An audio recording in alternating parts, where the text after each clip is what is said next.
I'm not a professional barista. I never worked in a coffee shop. I've made a lot of coffee for people over the years, but I'm not a pro. But one thing I do love is trying to make latte art. In fact, I do it all the time, and I'm getting better at it. As you just saw, I'm not bad. But I have to remind myself over and over that I'm not a professional. I am not a professional. This is what professional latte art looks like.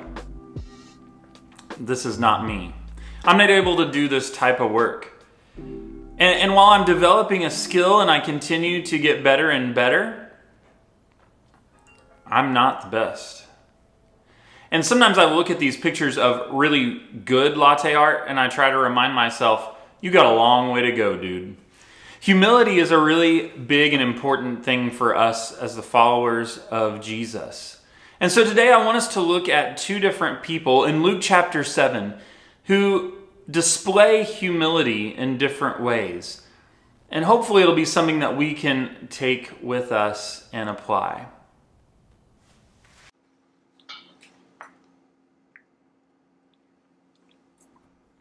So in Luke chapter 7, there's two people that I want us to think about today. The first is found in chapter 7, starting in verse 1. Now, this guy is important. Let's check out and see how important he is. Luke chapter 7, starting in verse 1, it says, "When Jesus had finished saying all this to the people who were listening, he entered Capernaum. There, a centurion's servant, whom his master valued highly, was sick and about to die. The centurion heard of Jesus and sent some elders of the Jews to him, asking him to come and heal his servant. When they came to Jesus, they pleaded earnestly with him, 'This man deserves to have you do this, because he loves our nation and has built our synagogue.' So Jesus went with them." So stop right there and check out what's happening in this story. You have this centurion, this guy who's important, a military leader. I think about my friend Travis Walters. Here's a colonel in the Air Force. That's impressive. And this centurion is in charge of all these people, and he has this servant that he really cares about, that he really loves, and he's sick. So what does he do? Well, he probably found some doctors and tried to get him some help that way, but it really wasn't working. And so when these people come to find Jesus to bring him back, they say, "This man deserves to have you do this because he loves our nation and has built our synagogue." They're saying, this guy is important. This guy has priority. This guy has done so many great things. So Jesus, you need to be coming with us. You need to come with us so you can help this centurion and his servant. So Jesus does. He says, okay, and goes with them. Look at what happens at the last part of verse 5, starting there. It says, "He was not far from the house when the centurion sent friends to him to say to him, 'Lord, don't trouble yourself, for I do not deserve to have you come under my roof. That is why I did not even consider myself worthy to come to you. But say the word, and my servant will be healed. For I myself am a man under authority with soldiers under me. I tell this one, go, and he goes, and that one, come, and he comes. And I say to my servant, do this, and he does it.' And when Jesus heard this, he was amazed at him. And turning to the crowd following him, he said, 'I tell you, I have not found such great faith even in Israel.' Then the men who had been sent returned to the house and found the servant well." So this centurion, as Jesus gets close, he sends some people out to say, "Hey, you know what? You don't even have to come in my house. I get my place in this. I know who you are. And I understand that you don't even have to come in my house. The power that you have is so much greater than the power that I have." And the centurion is important, but he also recognizes that Jesus is important as well. In fact, his importance is greater.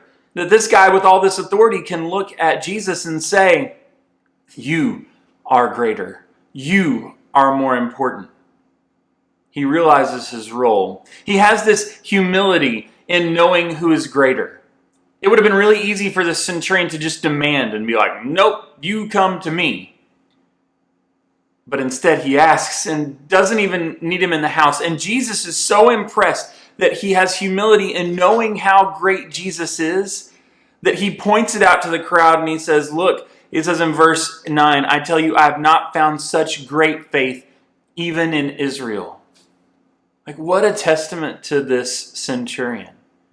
That in that moment, he knows who is greater. And I think sometimes we struggle with that as the followers of Jesus, that we struggle with knowing who is greater. That we see all the good things that God has done in us, and instead of giving God the glory for that, we instead take the glory for ourselves. That we let our pride become bigger and bigger and bigger. I know I have trouble with that. I have trouble remembering from time to time that it's not me who's worth anything, but it's God who is worth everything that lives in me. My wife gets on to me sometimes because I like to bend the rules around campus. I don't do it anymore, but I used to really just kind of zip through and go the wrong way and all that stuff. And really, I just had to learn, I'm not that important. I'm not that important. The one who is important is Jesus. And when I do things like that, when I take off on my own and do my own thing and show that the rules aren't important, what I'm doing is showing that I think I'm the one who is most important instead of God. It shows other people that my love for God is not as great as my love for myself. And so the centurion, by saying, you don't even have to come in my house, you just say the word and I know it will happen. I believe, I trust. He has humility in knowing who is greater.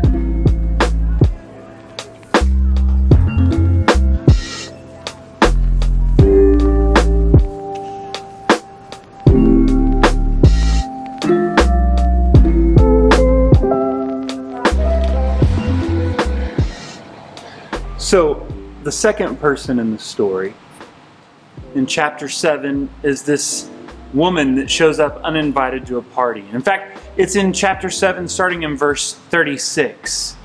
Now, this is just a little bit different take on humility. If the centurion had humility in knowing who is greater, well, let's check out and see what this woman does with her humility. It says in verse 36, when one of the Pharisees invited Jesus to have dinner with him, he went to the Pharisee's house and reclined at the table. A woman in that town who lived a sinful life learned that Jesus was eating at the Pharisee's house. So she came there with an alabaster jar of perfume. As she stood behind him at his feet weeping, she began to wet his feet with her tears.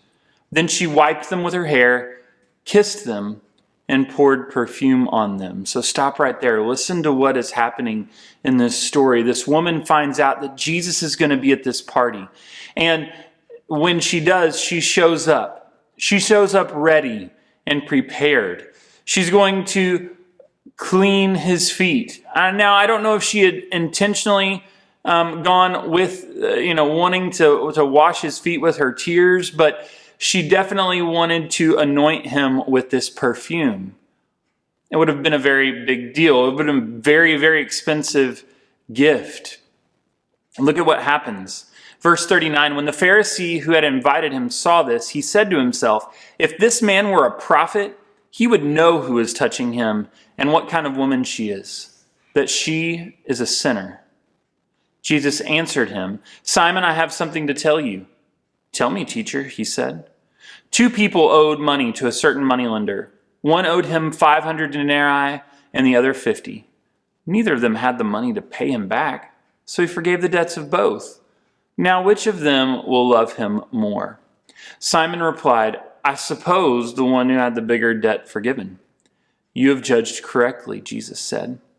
Then he turned toward the woman and said to Simon, do you see this woman? I came into your house. You did not give me any water for my feet, but she wet my feet with her tears and wiped them with her hair. You didn't give me a kiss, but this woman from the time I entered has not stopped kissing my feet. You did not put oil on my head, but she has poured perfume on my feet. Therefore, I tell you, her many sins have been forgiven, as her great love has shown. But whoever has been forgiven little loves little. Then Jesus said to her, your sins are forgiven. The other guests began to say among themselves, who is this who even forgives sins. Jesus said to the woman, "Your faith has saved you. Go in peace." So Jesus has this woman come into this house and begin to weep and anoint him and kiss his feet and dry his feet with her hair after having wet it with her tears. She knows that she's sinful.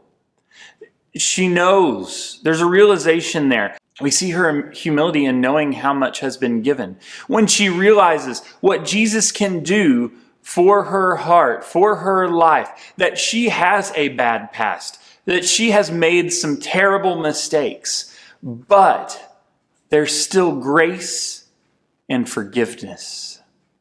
There's still grace and forgiveness.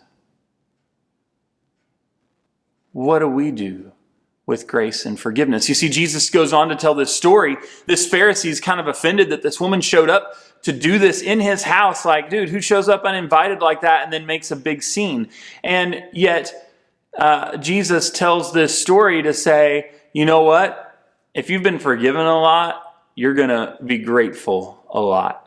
And if you've been forgiven a little, you're probably going to be grateful just a little. What do we do with this? Where do we go? Do you struggle with knowing who you are and how much has been given to you? Are you like the woman who has received a lot of forgiveness and you feel that gratitude? Or are you like the Pharisee who has been forgiven, but it's not nearly as much as other people? You see, we find humility in knowing how much has been given. When we realize what it is that's been done for us, we're able to look at it a little bit more objectively and go, oh, I have been forgiven much. Just like this one.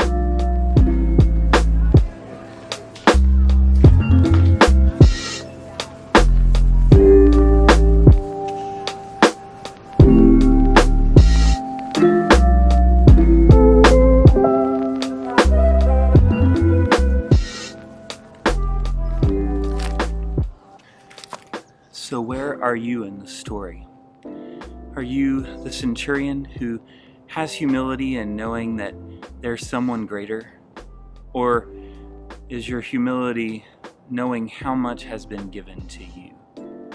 Today, let's be people who have humility, knowing that what God has done for us is incredible, and knowing that the good is not from us, but from Him. Praise be to God that He's always with us. Praise be to God that He never leaves us or forsakes us. And thank you, Lord, for your incredible grace and mercy. Hope you have a great week. See you next week.